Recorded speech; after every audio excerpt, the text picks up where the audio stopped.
Start मतलब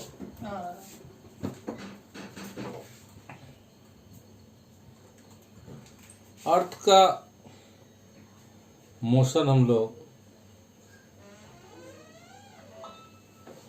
study करेंगे। इसमें छोटी छोटी चीजों पर ध्यान देने की जरूरत है। अर्थ जो घूमता है वो कैसे घूमेगा? अपने एक्सिस पर, सूरज के चारों तरफ,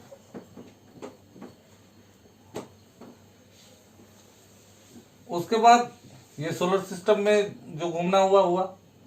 इसके अतिरिक्त मिल्की वे में जो गैलेक्सी जिसमें हमारा सोलर सिस्टम है वो अपने सेंटर पर घूम रहा है, तो उसके सोलर सिस्टम भी उस मिल्की वे में घूम रहा है। इसके अतिरिक्त अलग अलग गैलेक्सीज जो है एक दूसरे से दूर होती जा रही है, तो दूर होने के क्रम में दूसरे गैलेक्सी के रिलेटिव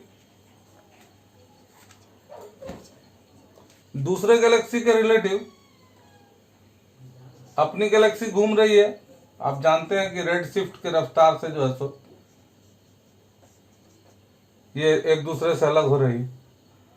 तो कई तरह का हम लोग मोशन अर्थ के बारे में कंसिडर कर सकते हैं। किस बात पर ये सब निर्भर कर रहा है? ये इस बात पर निर्भर कर रहा है कि इसका फ्रेम ऑफ रेफरेंस है क्या। किस फ्रेम में हम मोशन को कंसिडर करते हैं, इस पर ये अलग अलग तरीके का मोशन होगा। अभी हम लोग जो है सो जूनियर क्लासेस में जो स्टडी करते हैं वो इन दो मोशंस को स्टडी करते हैं। एक तो अपने अक्ष पर और दूसरे सूर्य के चारों तरफ कक्षा। ठीक है, इसको कहते हैं हम लोग रोटेशन, इसको कहते हैं रिवॉल्यूशन। अब इस गति के बारे में 4-5 बातें हम लोग यहां पर दोहरा लें।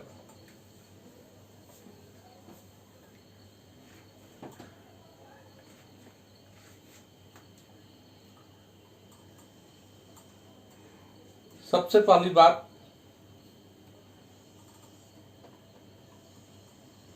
इस तरह से हम लोग कंसिडर कर लेते हैं नॉर्थ और साउथ पोल।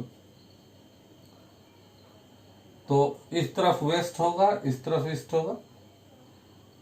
अर्थ जो है वेस्ट से ईस्ट की तरफ घूमते हुए दिखाई पड़ेगी। हम लोग आसानी से इसको ऑब्जर्व कर सकते हैं। आप सुबह उठिए तो सन पूरब में नजर आएगा और शाम डूबते डूबते पश्चिम में। तो इस मोशन को हम लोग देखते हैं अपने अर्थ के फ्रेम ऑफ रेफरेंस से। मतलब कि इस मोशन को हम लोग देखते हैं पृथ्वी से, जिसके फ्रेम में हम लोग स्थिर अपने को पाते हैं। और अपने को जब हम लोग स्थिर मानते हैं तो सन घूमता चलता है। आप जानते हैं कि टॉलमी ने 140 ईस्वी में ये सिद्धांत दिया था कि सूरज जो है पृथ्वी के चारों तरफ घूमता। ठीक है, और यही सिद्धांत आपको पता हो रोमन कैथोलिक्स द्वारा एडॉप्टेड था, यही सिद्धांत। बहुत फेमस घटनाएं हैं। आप जो है तो गैलीलियो का रेफरेंस ले लीजिए। गैलीलियो ने कोपरनिकस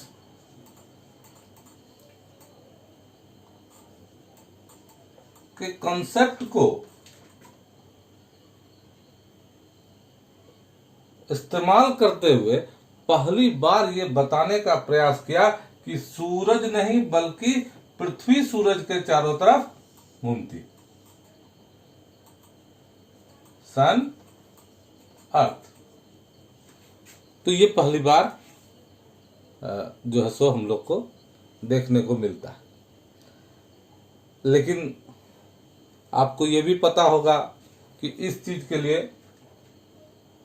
गैलीलियो को चर्च के सामने बहुत लज्जित भी होना पड़ा और चर्च ने इस पर दबाव डालकर ये स्वीकार कराया कि नहीं, आपको कहना होगा कि आपने जो एक्सपेरिमेंट्स किया है वो गलत है और रोमन कैथोलिक्स का जो थ्योरी है वो सही है। तो ये एक बड़ी मजेदार बात थी। आप जानते हैं कि सेंट पीटर्सबर्ग चर्च के पास जाकर गैलीलियो से सार्वजनिक तौर पर माफी मंगवाई गई, लेकिन गैलीलियो ने यह कहते हुए कि हमने जो भी ऑब्जर्वेशन किया वो सब गलत है, अंततोगत्वा उसने कह दिया कि नेवरदिलेस इट मूव्स। ये फेमस कोट आप लोग पढ़ते हैं कि जो भी हो घूमता तो पृथ्वी ही है। वो अपने मन को सांत्वना दे ही नहीं सकता था ये कहते हुए कि पृथ्वी नहीं घूमता। तो ये बहुत इंपॉर्टेंट है। इसके चलते आप जानते हैं कि कितना हार्डशिप्स का इसको जो है सो कारागृह में डाल दिया गया। इसके शिष्य टाइको ब्राही की आंखें निकलवा ली गई और ये सब चीज चलता रहा। लेकिन हमारे यहाँ भारत में ये चीज बहुत पहले से एस्टैब्लिश हो चुका था। भारतीय वांग्मय में आर्यभट्ट ने जो सूर्य के मोशन को स्टडी किया, या बाद में भास्कराचार्य, भास्कर वन, इन सब लोगों ने पहले ही ये बता दिया था कि सूर्य को पृथ्वी चक्कर लगाती है सूर्य के चारों ओर। ठीक है, तो खैर ये छोटी छोटी बातें हम लोग यहां पर ध्यान दें। अब तो बिल्कुल स्थिति स्पष्ट हो चुकी है, ये सब कंफ्यूजन्स खत्म हो चुके हैं। अब जो है ये साफ हो चुका है कि सूरज के चारों तरफ सौर मंडल में पृथ्वी घूमती है। और दूसरा ये कि पृथ्वी अपने अक्ष पर घूमती। अब पृथ्वी जब अपने अक्ष पर घूमती है तो पृथ्वी क्या इस तरह से है? तो पृथ्वी की संरचना अगर हम लोग देखें तो यह अपने पोल्स के ऊपर थोड़ी चिपटी हुई दिखती है। अपेक्षाकृत इसका रेडियस, पोलर रेडियस कम होगा या पोलर डायमीटर कम होता है इक्वेटर के डायमीटर से, तो थोड़ा सा चिपटा। ये शेप हमारा क्या कहलाएगा? ऑब्लेट स्फेरॉइड, या इसको दोस्तों सामान्य भाषा में हम लोग जियोइड कर देते हैं। ठीक है, तो पृथ्वी अपने अक्ष पर घूमने लगती। ये चीज हमने देखा। अब देखिए, पृथ्वी जब सूरज के चारों तरफ निश्चित कक्षा में घूमती है तो उसकी संरचना कैसी होती है, ये जरा सा समझ लें। मान लीजिए सूरज यहां है, तो पृथ्वी हम लोग बचपन से ही किताबों में पढ़े हैं कि इस तरह से नहीं, अपने अक्ष पर पृथ्वी घूमने की कक्षा में जितना झुकाव होना चाहिए उससे 23.5 डिग्री के कोण पर झुकी हुई है। यानी जो नॉर्थ पोल यहां और साउथ पोल यहां होना चाहिए वो यहां ना होके हमारा कहां है? यहां। नॉर्थ पोल और साउथ पोल, और इस दोनों प्लेन के बीच में अंतर कितना है? 23.5 डिग्री। स्पष्ट है? जी सर। अब आगे आइए।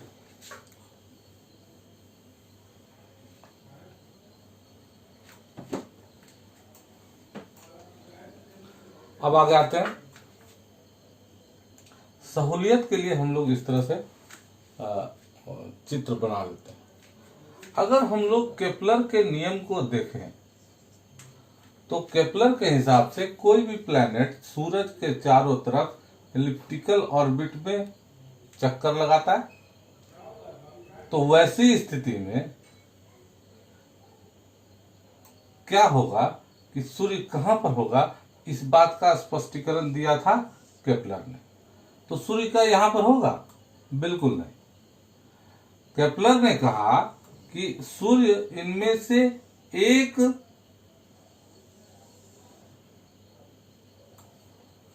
फोकस पर होगा। अगर ज्यामितीय संरचना हम लोग इलिप्स का स्टडी करें तो इसमें फोकस हमारा कहां होगा? यहां होगा। तो सूर्य का पोजीशन हम लोग यहां होगा और अर्थ का पोजीशन इस तरह से पूरे ऑर्बिट में चक्कर लगाता होगा। तो इस तरह से हम लोग देखते हैं ये दूरी मैक्सिमम दूरी होगी, जबकि ये दूरी मिनिमम दूरी होगी। हम लोग ज्योग्राफी में इसको कहते हैं, इस समय को और इसको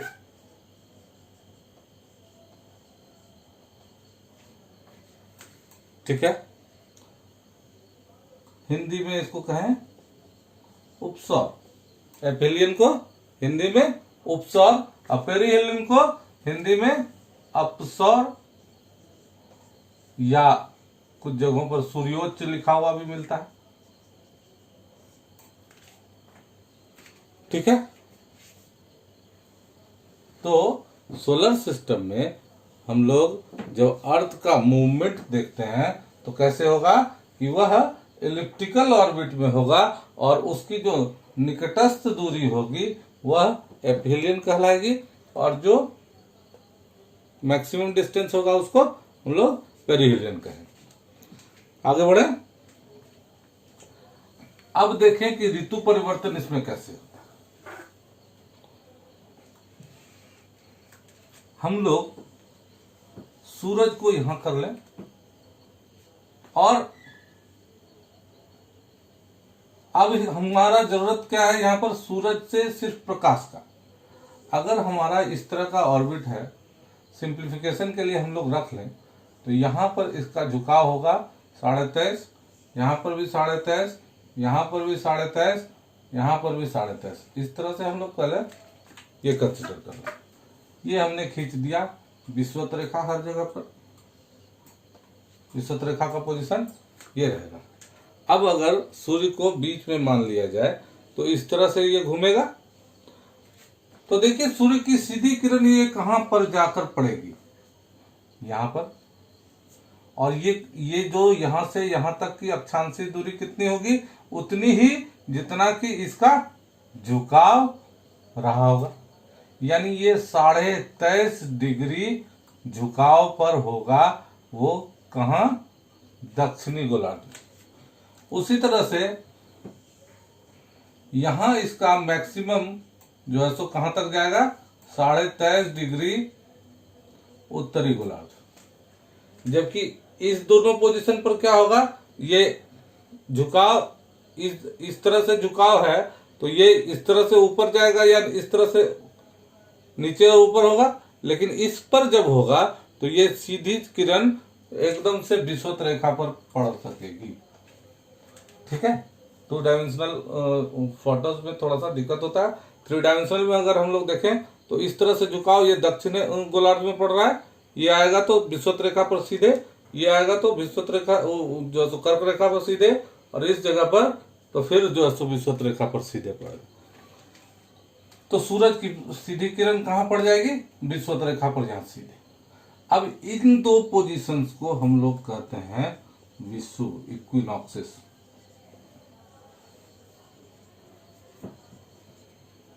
इक्विनॉक्स। और ये जो पोजीशन है कि यहां से नीचे सूरज नीचे गया और यहां से लौटा, तो यहां पर से वो अपना जगह परिवर्तन कर रहा है, और जगह परिवर्तन को हम लोग कहते हैं संक्रांति। ये संक्रांति, इसको कहेंगे सॉल्स्टिस।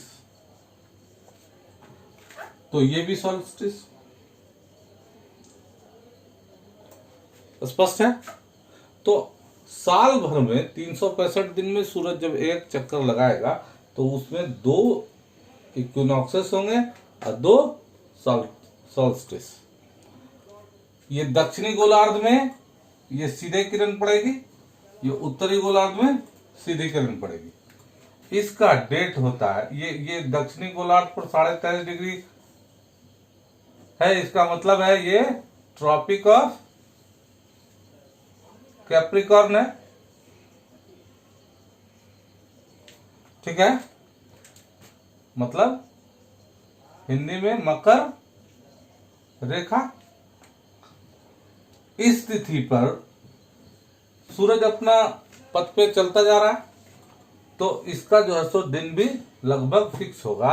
ये तारीख होगी 22 से 23 दिसंबर के बीच किसी समय, जो अपने एक्सट्रीम साउथ पे जाएगा, और ये 21 जून के आसपास।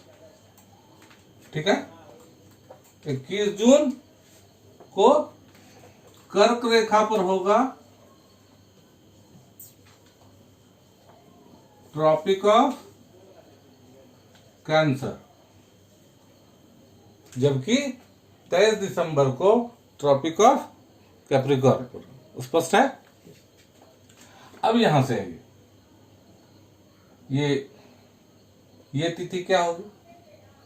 जब सूरज की सीधी किरण विषुवत रेखा पर पड़ रही है, मतलब बीचों बीच पड़ रही है, तो वैसी स्थिति में ये तारीख है 21 मार्च, ये 23 सितंबर। ठीक है, अब देखिए यहां पर जो है तो इस तरह से जो है सूरज की सीधी किरण पड़ रही है विषुवत रेखा पर, इसका मतलब यहां से लेकर यहां तक वो पूरे क्षेत्र पर जो है तो सूरज की सीधी किरण पड़ेगी।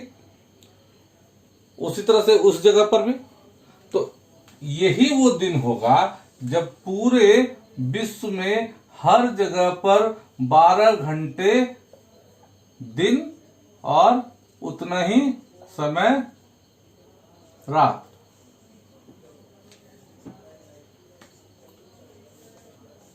ठीक है, उसी तरह यहां भी 12 घंटा दिन और 12 घंटा रात। स्पष्ट है? 21 मार्च और 23 सितंबर को 12 घंटे का दिन और 12 घंटे का रात पूरी पृथ्वी पर होगा, किसी एक जगह पर नहीं। विषुवत रेखा पर तो सालों भर होता है, साल के किसी भी दिन वहां 12 घंटे से अधिक बड़ा दिन नहीं होता है, 12 घंटे से अधिक छोटा दिन नहीं होता है, वो सालों भर होता है, क्योंकि वहां पर जो है सो वो उसके सामने होगा। लेकिन जब उसके ठीक सिद्ध में चमकती है, तो इस दिन वो पूरे पृथ्वी पर जो है सो 12 घंटे का दिन और 12 घंटे का रात होता है। अब देखिए यहां से 2 पोजीशन है हमारा, ये दक्षिणी गोलार्ध के ऊपर सीधे सीधे ट्रॉपिक ऑफ कैप्रिकॉर्न के ऊपर है, मकर रेखा के ऊपर है। इस दिन दक्षिणी गोलार्ध में जो है सो सूरज सबसे ज्यादा चमकेगा, यानी दक्षिणी गोलार्ध में इस दिन सबसे बड़ा दिन होगा। दक्षिणी गोलार्ध में, इसको थोड़ा सा मिटाएं,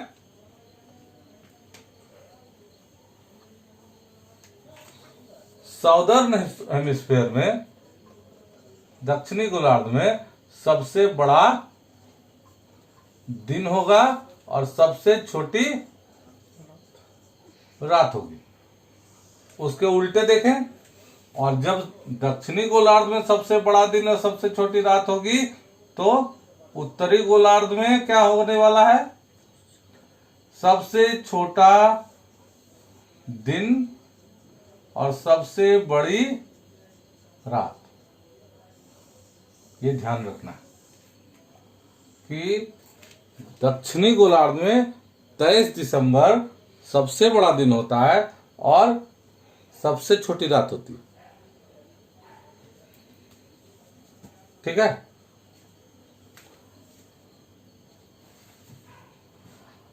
उत्तरी गोलार्ध में ये सबसे छोटा दिन होता है, सबसे बड़ी रात होती है। उसी का ठीक उल्टा यहां पर आप पाएंगे 21 जून को दक्षिणी गोलार्ध में सबसे बड़ा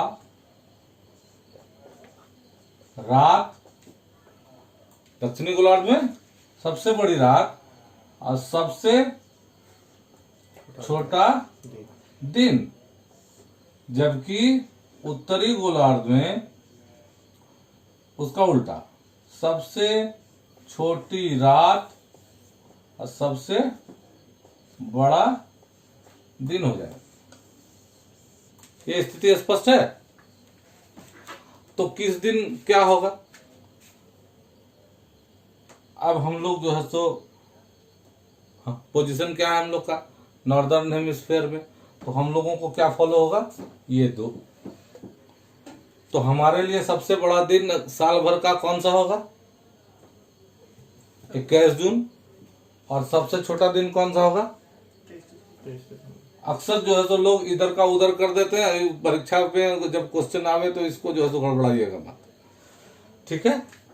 तो ये जो है सो स्थिति हमारे मोशन के वजह से होता है। क्या स्थिति स्पष्ट है? चलिए, आशा है कि इस डिस्कशन के माध्यम से आप लोग रिवॉल्यूशन और रोटेशन के बारे में थोड़ी बातें जान पाए होंगे। धन्यवाद।